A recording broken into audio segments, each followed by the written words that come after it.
We're live. What's happening? It's Mike Mutzel here with High Intensity Health. Thanks so much for being here and tuning in. Whether you're watching the replay or if you're live, I'm just going to check my phone to make sure that we are on here. And those are my roosters in the background. It says we're live. Okay, cool. So I'm going to pull it up so I can see your comments. All right, we got quite a few of you on here. Am I a little dark? Do I look dark to you? I look dark to myself. Let me see here. So what I'm going to do here is crank this guy up just a little bit. I might be a little bit, oh, that's a little too much. Sorry for watching the replay. Oh, drop it down. Okay, how's that? I think I look a little better. How are you doing? Cool, guys. Thanks for being here from California, the Bay Area, beautiful BC. Yeah, what's up, British Columbia? There's so many fires here in the Northwest lately. It's a little crazy. In my lifetime, living in the Northwest, 25 years, we have not had this many fires. So it's a little wild here. Andrea says, hello, excited to listen in. Hello from Peru. That is so awesome. Thanks for being here. Hello from Denver. I love Denver. Deanna and I used to live in Denver for close to 10 years. Okay, guys, so we're going to talk about this paper today. Associations. Oh, you cannot see that. It is blown out. So let me read it to you. I'll also, whether you're watching the replay or watching this now, I posted in our Patreon members area kind of a quick write-up and breakdown. We're going to talk about that here now. highintensityhealth.com/insider. You can learn a little bit more about that. And then if you're watching the replay, check the description. Just click below. I'll have the link. So the title of the paper is published in The Lancet on the 29th of August. It's titled Associations of Fats and Carbohydrate Intake with Cardiovascular Disease and Mortality in 18 Countries from 5 Continents, so-called the PURE study, because it was a rural epidemiological study involving so the study included, they wanted the researchers, I listened to a podcast interview, which is free on the Lancet, and we'll talk about what some of those researchers said. So some researchers at McMaster University in Canada spearheaded this study. And what they're looking at is epidemiological data from the past 7 years. And right now, I think it's 117,000 subjects were included in this particular write-up that they analyzed some of the data. They want to expand this to over 200,000 subjects so that they can kind of minimize some confounding variables and get better dietary data based upon genotype, ethnicity, and more robust data. So suffice it to say, here's kind of what the researchers concluded. Now, those are my chickens, by the way. Can you hear? They are so loud. Long story short, when we got chickens, we did not know this, but we accidentally got 3 roosters. We didn't know, of course, when they're younger, there's like a 2% probability of certain species of chickens becoming roosters. And we're getting rid of 2 of them, not eating them, but we're giving them away. So they're in a dog kennel, kind of in our garage, and that's why you can hear them. So if you're listening to this, you're like, what is going on with these chickens? We wanted to separate them because you can only have 1 rooster in the flock of chickens. Anyway, let's get back to the topic at hand. We're going to talk about carbohydrates and fat and some of the data coming out that was published in a very large epidemiological study published in The Lancet. And basically, long story short, raw vegetable consumption is inversely correlated with heart disease and stroke and mortality from heart disease and stroke. So that's cool. So if you're going to eat vegetables, the more raw they are, the better. Just a small plug for my wife's masterclass here coming up. And for those of you that are part of our Keto Lean Masterclass, our raw keto breads e-course is included in that Keto Lean Masterclass bundle, which will teach you how to make raw vegetables. So I thought this was a very important finding because, sometimes people cook vegetables in the crock pot and overcook them, and it can deplete the vegetables of their micronutrients and their enzymatic capacity and so on. So raw vegetables are key. Now, what's also key about this particular study, the researchers found, is that dietary fat, no matter the type of fat, whether it's saturated, unsaturated, chain length, etc., was not associated with an increased risk of mortality from heart disease or stroke. So that's good news. For those of you that are low-carb, high-fat eaters, a lot of you that subscribe to this channel, listen to our podcasts so that's good news for you. Here's what's kind of bad news for you. If you're a die-hard ketogenic person, if you're just so hardcore and biased, which admittedly I go through periods of time when I'm like that in my life. Right now, I tend to be a little bit more sport-specific and carb-specific based upon the activities that I'm doing and how I feel. I don't think it hurts you in any way to eat seasonally available carbohydrates from real whole foods when you're exercising intensely. You can be keto most of the time and then implement this element that Danny Lennon has talked about known as smart carbs. All right, I'm getting a lot of comments here. I got to check in with you guys. Okay, cool. It's about 8:25 here in Oshawa, Canada. Just about to go to sleep because first day of class tomorrow. Okay, cool. Thanks for that. So here's what may not be good news for those of you that are diehard ketogenic people, is the authors concluded at the end of this like 7-page write-up, okay? And there's many pure studies. The other pure study I think was titled, I got to pull it up on my computer right here. So they looked at other fruits and vegetable intake, and the one that we're talking about here is carbohydrates and fats specifically, but they were promoting a diet of moderation, a diet not excessively high in carbohydrates, a diet not excessively high in fat. So I know that goes against what a lot of you are doing, and what a lot of you, like the reason why you subscribe to this channel and listen to these podcasts and experts in the field of the ketogenic space is because you want to have as much fat as you can, as little carbs as possible. But what the data kind of teases out is various extremes in one spectrum or the other, long-term, may not be the best approach. Now, I know you may disagree with me. You're probably hitting the unlike button. You may even unsubscribe, which is totally cool with you. It's cool with me too. But this is what the researchers, don't get mad at me. This is what the researchers are saying, is that being more moderate. And what they're saying is a diet high in carbohydrates, meaning 61% or more in carbohydrates, is linked with a 23% increased risk of mortality from heart disease and an 18% increased risk in mortality from stroke compared to a lower carbohydrate diet. And that would be less than 30% of the macronutrients or calories, the less than 30% of the total energy from carbohydrates. Okay? So that's basically what they're saying here. That's what this research, the study, this so-called pure study, this large cohort study, 117,000 plus people, wasn't necessarily a ketogenic study, right? They weren't looking at that. They were looking at large groups of people from really poor countries to rich countries and different ethnicities to find a common thread amongst the big picture of macronutrients, the carbohydrates, fats, proteins, and raw vegetables versus uncooked vegetables and so forth, to try to find trends. And as we've already talked about, if you're just tuning in, what they found was that raw vegetables are protective.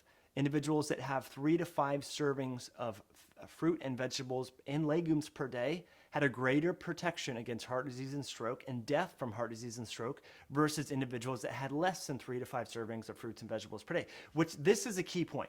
Let me get to your questions in just a minute. This is a key point because I am part of all these different online communities when it comes to keto. And there's a lot of people that have this belief that fruits and vegetables are not needed on a quote-unquote ketogenic diet. There was actually some quote going around that Jeff Volek said that fiber is not even needed on a ketogenic diet. And I would just say to that, be cautious of that approach. I love Jeff Volek and his work. I'm not, saying that he said this. This was like a he said, she said telephone game kind of thing where someone quoted supposedly a talk that he was giving. So remember, keep in mind that ketones are one aspect of health: your gut health, your microbiome, your mitochondrial health. There's many facets that comprise this thing that we call optimal health. And so just myopically focusing on ketones as the only mediator that facilitate or foster health is a little narrow-minded. Okay. So, and again, the clinical studies, if you have heart disease, if you have diabetes, if you have a lot of weight to lose, if you have big brain trauma, short-term, really strict ketogenic diet absolutely makes a lot of sense. But if you're a relatively normal person, you're very active, you get your 10, 20,000 steps in a day, you balance your stress, you can have some seasonally available carbohydrates. And per this study, 3 to 5 servings of particularly raw vegetables and fruit per day confers a greater protection against heart disease and stroke and death from heart disease and stroke. So don't hate me. I'm just a messenger. This was right out of the Lancet. I got some more data for you in a minute here, but guys, I have a ton of comments and questions from you guys. Let me just check this stuff out here. So thanks for being here. If you like this, if you like what you're hearing, if you like this content, please give this a thumbs up. Thanks for subscribing to the channel. Let me just get through here. Being a diabetic with just 3 grams of carb bump blood sugar up. Okay. Yeah, so it depends on the source of the carb. That's a great question. But if you are diabetic, certain carbs, even stress, sleep loss, imbalanced circadian rhythms can affect your blood sugar. That's an excellent point. But I think what we're trying to say here is carbohydrates, particularly carbohydrates from raw vegetables, are protective against heart disease and stroke. Okay, Harry says, my right ear is not enjoying this. Is it too loud? Are we too loud? If we are too loud, then I need to turn this sucker down. So thanks for, normally I'm quiet. So Harry, thanks for letting me know. I guess I'm too loud. Okay, so Julia says, hello, Mike. It's about 8:25. Oh, I already read that. Good morning, Gooding from Idaho. Cool, Gooding, Idaho. Okay, I know where Gooding is, believe it or not. I've driven through Gooding many times on I-84. Irving in the house. What's up from California? Hello from Turkey. Check the right channel. Check the right audio channel. It's out. Hello. Testing, testing. On my end, it says it's coming through. I hope that is okay. Good info. Okay, so Veronica Laravia says, what percentage of fats would be too high? So this is a really good question. So what's that? And these researchers are like, look, we need more people in the study. So that's where they're going to ramp up the cohort study to over 200,000 people in the next few years, and then do some analysis on this to tease that out. So, what percentage of fat is ideal? It really depends on why you're going on a ketogenic diet. The funny thing is after having 200 people go through our Keto Lean Masterclass, some people don't know why they're on a keto diet. Like they're just doing it because someone says, it's the popular thing to do. Someone in their CrossFit group is doing it. A coworker's doing it. They listen to Bulletproof Radio, or they found our high intensity health channel, whatever. So they're doing a ketogenic diet. But when you really drill down, I'm going to crank up the volume just a little bit.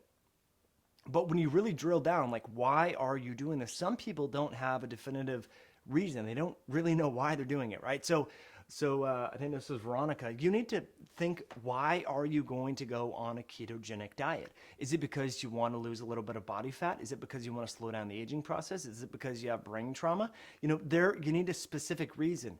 I think because it takes a lot of dedication to do this. It's going to take trial and error. With the keto diet, sometimes you're going to have blood sugar crashes, right? Because you may eat right after exercise and you're so insulin sensitive, your blood sugar can dip, and there's a lot of trial and error. So you have to, be willing to embark on that and embrace that. So, what percentage fat, it really depends on your goals, what season it is. I think in the fall, this is the time of year where we can afford the most carbohydrates. Now, I know a lot of you are going to be, what are you talking about, Mike? Come on. This is a keto-based channel, and we do talk about the ketogenic diet. This is a health-based channel, not necessarily a keto-specific channel, just as an FYI. But right now, it makes sense. Most parts of the world, starchy carbohydrates like squashes, tubers, root vegetables, beets, all that stuff, carrots, berries, all these things are in season. So it doesn't make sense that we don't eat them. I mean, I understand if you're trying to lose weight, or you have diabetes, or you have Alzheimer's, okay, scale back on those things. But, I've said this a million times on this channel and in other videos and things. We grow a lot of our own vegetables and fruits and all that in our backyard right here. It would be very hard to be keto. If we were living off the land right here in the Pacific Northwest right now, we'd have a lot of eggs, protein if we wanted to kill a chicken periodically, and we would just live off our vegetables, which is a lot of kale, a lot of tubers, squashes, berries, and a lot of greens, healthy foods, but not necessarily totally keto. Now, during the winter, we'd ferment some of those foods. We'd maybe, have some of the meats, maybe kill a chicken periodically, whatever. I'm just giving you examples of this. Still have eggs. Hopefully, we'd be saving those eggs up. And we would implement more fasting probably, because there would not be as much food available due to the winter conditions. So therefore, during the winter, it would be more sustainable and approachable to be 100% keto, very, very low carb, because quite frankly, those foods would not even be available, those starchy foods. So, that's my approach. I try to be very, I don't want to sound hippy-dippy, but live in harmony with the seasons and with your environment. Now, obviously, we can get mangoes and bananas on Christmas, and stuff like that, right? So we can eat these foods whenever we want now due to transportation and storage of food and all that genetically modification of food, which may or may not be healthy. So anyway, so Veronica, it really depends on your goals, what you're trying to do. So I think, start, with maybe a couple days a week where you're very strict keto, maybe 80%, 85% of your diet is fat. See how you feel, see how your training is, see how your energy level is, where you are in your menstrual cycle. Right when you're ovulating, I have a lot of female clients and people that we've interviewed on this podcast that say, you know what, during my menstrual cycle, I don't try to, right when I'm menstruating, I just kind of let loose a little bit and not be so strict. I just follow my intuition. I'm craving more chocolate and more carbohydrates, and you just go ahead and eat that because you're insulin resistant anyway. It's going to be hard for your liver to crank out those ketones right when you're menstruating. So really good question. Let's see here. Marisol says, should I eat something after doing cardio? No, after doing cardio. There's a lot of different opinions, by the way, on post-workout nutrition. I generally ascribe to the belief that you should have real food within an hour if you're weight training. If you're doing cardio, you don't need to have any food right after. Great question, though. Vikram says, why do carbs pull my body up instantly, puff up my body? When I'm zero carb, my body feels lean and dry. Yeah, there's a myriad of different reasons. I'm going to turn up the ISO here so I'm a little brighter. How's that? Hopefully a little better. Yeah, so you could be, very, very, not very carb sensitive, right? So it's, you're retaining a lot of the water retention, or it's causing inflammation. It depends on the type of carbohydrates you're having, right? So if you're telling me that you're having acorn squash and you puff up, then, that's, I don't know, we really got to look at gut health and, stuff like that, or maybe you're having too much squash. Are you exercising? But if we're talking about, rice, potatoes, it depends on the type of carb you're having, how long you've been eating high carb, style diet, and if you're exercising, and how insulin sensitive you are. So Marisol, it depends on a lot of different things. Here's just a little thing that we talk about in our Keto Lean Masterclass. If you're watching the replay, or if you're interested, click the link below this, or go to highintensityhealth.com/insider. Hormones play a huge role in the keto adaptation process, particularly androgens. So it's no surprise that a lot of men are very interested and do very well on a ketogenic diet. Why? Testosterone, DHA sulfate, DHA, all those androgens foster the formation of ketones.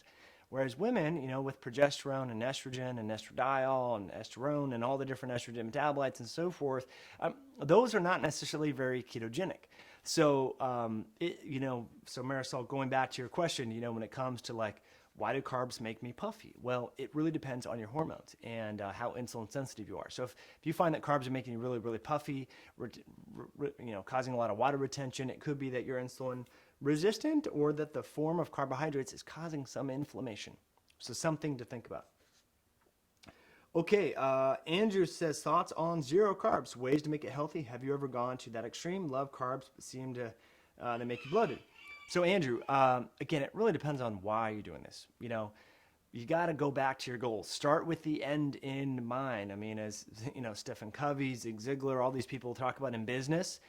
It seems like when it comes to nutrition, we like very smart people kind of just become confused with this approach. But you got to look at nutrition just like you look at your business or your finances or your marriage or whatever. You want to start with the end in mind. What is your goal? Is weight loss your goal? Is better blood sugar stabilization your goal? Is athletic performance your goal? Are you trying to put on muscle? What is your goal? If your goal is to really cut back a lot, to balance your blood sugar, to slow down the aging process, to lose body fat, then less carbohydrates are going to help get you there. Why? Because they're going to suppress insulin. Insulin promotes fat cell differentiation, lipogenesis, and fat formation. So you want to suppress insulin by compressing your feeding window and having a very low carbohydrate diet. So hopefully that helps, Andrew. But it's so individual, and that's one of the things we help you understand in our Keto Lean Masterclass and in the High Intensity Health member section. Check it out, highintensityhealth.com/insider to learn more about that. Okay, so Juliet, I think she said all of the above. I don't know. Karina, thanks for being here. So with fat loss being the main goal, would still be best to have higher fat in the 6% range. Karina, probably, yeah. And then I would say on days where you're doing a lot of intensity, you're really wanting to have good energy for that workout to cause that damage to your muscle, then crank up the carbohydrates in the intra-workout, pre-workout, post-workout window only. And I don't mean pre-carbs before you work out, while you work out, and during every time, but just around that window, experiment with having real food-based carbohydrates and see how that does for you. It could make you have a good workout, but you might be a little bloated, so maybe you add too much. And so we constantly want to tinker and test. But I think with you, with your history, because we've talked about all this sort of stuff before, play around with that on days where you're going to be doing particularly glycolytic burst type work, and you want to have a little energy for that. All right. So what do we got here, guys? All right. Stephanie says your hair is looking super great. It's getting long, Stephanie. I don't even know what I'm doing with this. Is it guys, I mean, just changing the topic from low carb, high fat diets and all this stuff. My hair is getting a little crazy, I think. But I appreciate that, Stephanie. We can talk personal stuff too. Um, so someone saying my left ear loves this broadcast. The funny thing is, I hear what you're saying, but on my feed here, it should be coming through both channels. So you know what I'm going to do here is I'm going to go back. Testing, 1, 2, 3. So now it's saying it's only coming through one channel. So is this better now or before? Let me know, because this thing bugs me this sometimes. Hello from the Philippines. Hello from North Carolina. Your hair's looking super great. Thanks for that. So Jacob says, carbs needed if I'm a child development teacher. It's hard to keep my body away from carbs when I'm so active at work. Should I eat more than I usually do? Okay, so Jacob, what I would say is if you're during the day, that's a really good question. So during the day, you're pretty active, you're moving around and all that. But, sorry, I heard some loud noise. This guy in my neighborhood is flying by. It's kind of startled me. So you're moving around a lot. You're having a lot of NEAT, a lot of non-exercise associated thermogenesis. This is good. I bet if you wore a Fitbit or the Oura Ring, you're getting a lot of steps in during the day. But it's not glycolytic work. It's not like short duration. It's not like you're under time constraints and you're doing sprints. The work that you're doing is very fat burning. It actually doesn't lend well to a lot of carbohydrates. Carbohydrates can make you actually dip in your energy and crash.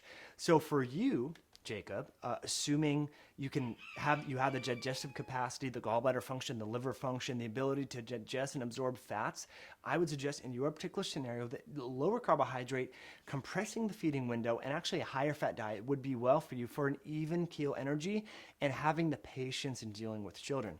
We all love children, but they can, be challenging at times, right? Because they have their own little minds and it can be stubborn and stuff like that. It can make noises when you want them to be quiet, what have you. So I found that, and this is just my personal N of 1, but when I'm with my daughter, the more even my energy is, the better it is. The more calm I am, the more resilient I am with her, more tolerant. So try that. I don't think you need a lot of carbs. Carb eaters and carbohydrates are good for sprinters, boxers, people that are doing a lot of quick work under time constraints. So that's just, or if you want to put on a lot of muscle and you need the calories, right? So that's kind of the deal there. Okay, let's see. John C. here says, Mike, thoughts on why my ketone levels dropped to 0.3 millimolar during my sleep? My wife just had her baby and my sleep is all messed up. John, I think you've been on this before. Your story sounds very, very familiar. Can you tell me, have you been on this before? Because this is sounding very similar. So there's nothing wrong with 0.3 millimolar during your sleep. You're utilizing ketones burning fat for fuel. So, if your ketones were rising, that would mean you're not utilizing them very well. There's nothing wrong with that, John.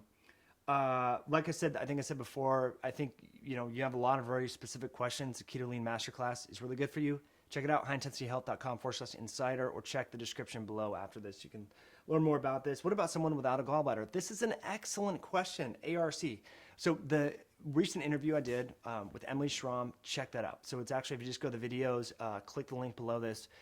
It's a great video. She talks all about, bile, gallbladder function, liver health, and so forth. I think you would really benefit from that. Let's see, what's your opinion on autophagy for reducing loose skin? Yeah, so Jason Fung talked all about that. If you go to popular uploads in the High Intensity Health channel, check it out. About 18 minutes into the interview, he talks all about autophagy. So that's one of the benefits of intermittent fasting, doing prolonged fast, particularly if you have a lot of loose skin, a lot of weight to lose, is your body can go into a catabolic state and kind of break down different tissues and proteins, and potentially loose skin would be one of them. So that is a great interview for you to freshen up on if you haven't done so already.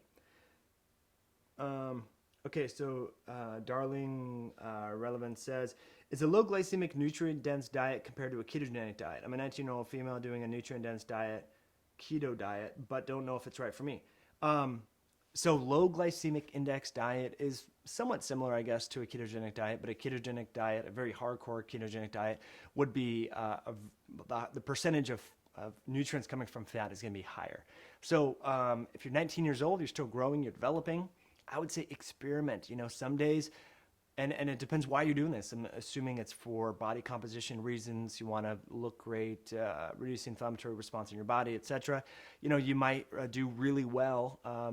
some days on maybe 60% fat, some days 80% fat. So balance that. And remember, this study that we're here to talk about, that's supposed to be the topic at hand, this so-called pure study that was published in the Lancet, showed that moderation may be better than either extreme. Now, I know you hardcore keto people don't want to hear that, but I got to side with them at some level. Yeah, I think we can use keto for a tool to get to a certain place. Once we establish homeostasis within our body, we can afford more carbohydrates for sport-specific and athletic endeavors and for periodic, carb cycling. That's my approach. If you want to unsubscribe, I totally get it. But that's my approach, and it has to do with the seasonal availability of vegetables and different foods. And the fact that I think we should always oscillate what we're doing. I think just being myopically focused on just dietary fat, just protein, can lead to perturbations in your microbiome, which is very metabolically and immunologically and endocrinologically active. So, I think being too myopic and too extreme on any one side for long-term purposes may not be the best thing. It doesn't mean that we can't constantly dip in and out of ketosis. It doesn't mean that even if we have carbohydrates, but we compress that feeding window and exercise, we can be in a ketogenic state for a long period of time. So let's see, guys. All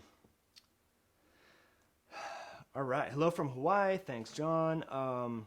So Alex says, I'm a medical student thinking of switching to keto. What does this have on cognition and memory? It definitely improves it, Alexis. So all thumbs up for that. And you're going to have more even energy levels during school.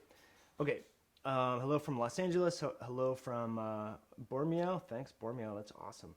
This is really cool, guys. So I'm really grateful that you're here. If you like this, if you're watching this right now, please give it a thumbs up. If you like this video, if you like this channel, please give it a thumbs up. I really appreciate you subscribing, to tuning into these videos. And I guess, we can finish off. I know there's a lot more of you coming on. We can finish off with this study, the conclusions.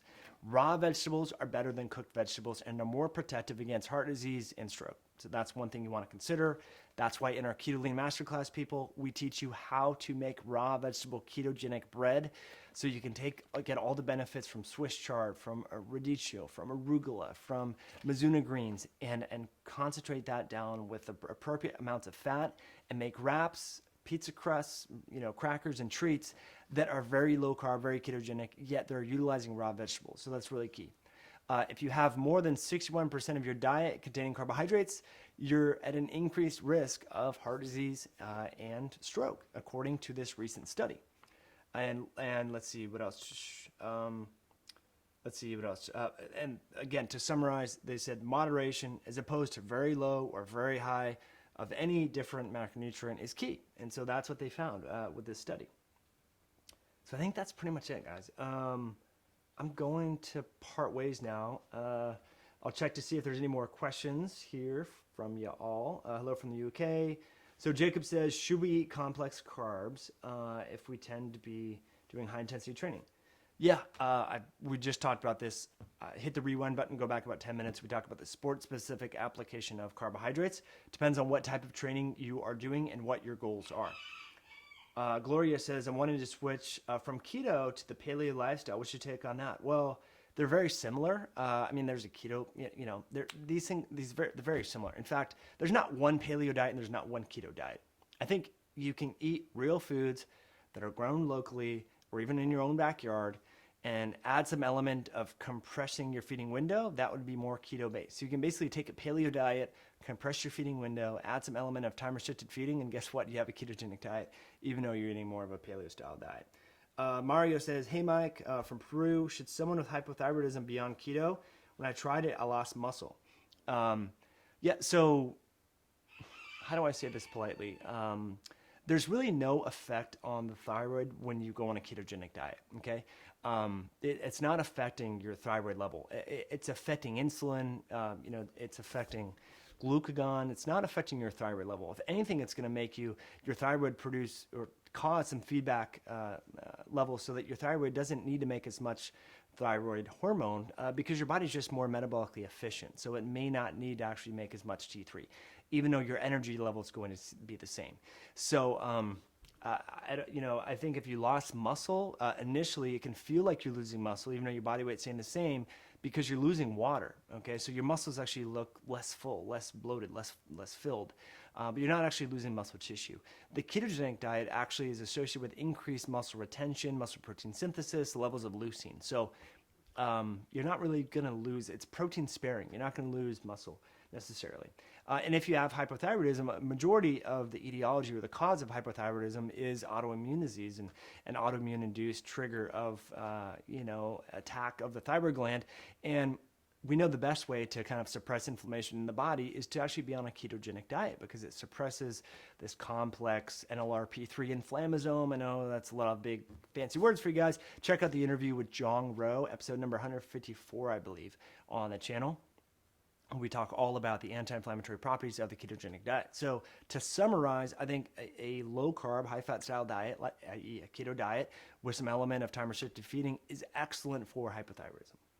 Okay, Karina says, hey, Mike, my uncle is a type 2 diabetic. I want to help him using IF, but he is scared to fast for 16 hours a day because his blood sugar will get too low. What would you do for him? Love the channel.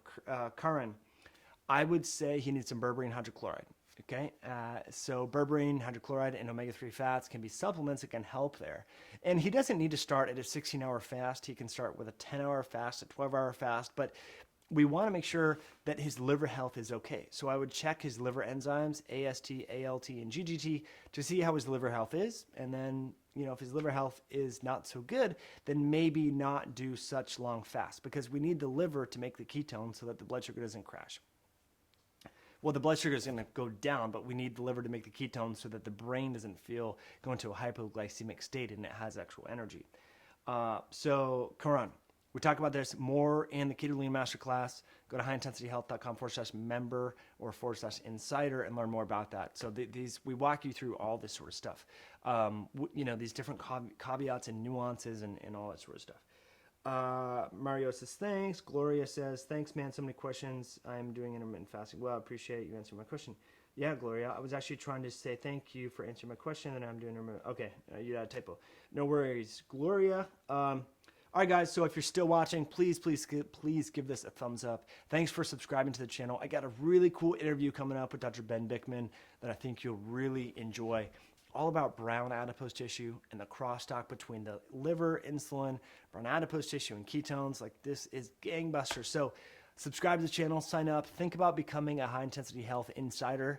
You get discounts on supplements like berberine and really high-quality fish oil, and you get early access to a bunch of videos before we put them out on YouTube land. So I'm grateful that you made it on, whether you're watching the replay or you're still here. Please give it a thumbs up, and we'll be live, I think, Saturday. Saturday is the Ancestral Health Symposium, so I'm not sure if I'll be live in the morning, but sorry for missing it last Saturday. We try to do this every Saturday. And honestly, I've had back pain. I screwed up my back, so I couldn't do it. I was not in the mental state to be energetic and, there for you. But as always, thanks for tuning in. We'll catch you on another video, and check the YouTube description after this ends, because I have some goodies for you guys in there. All right, we'll catch you later.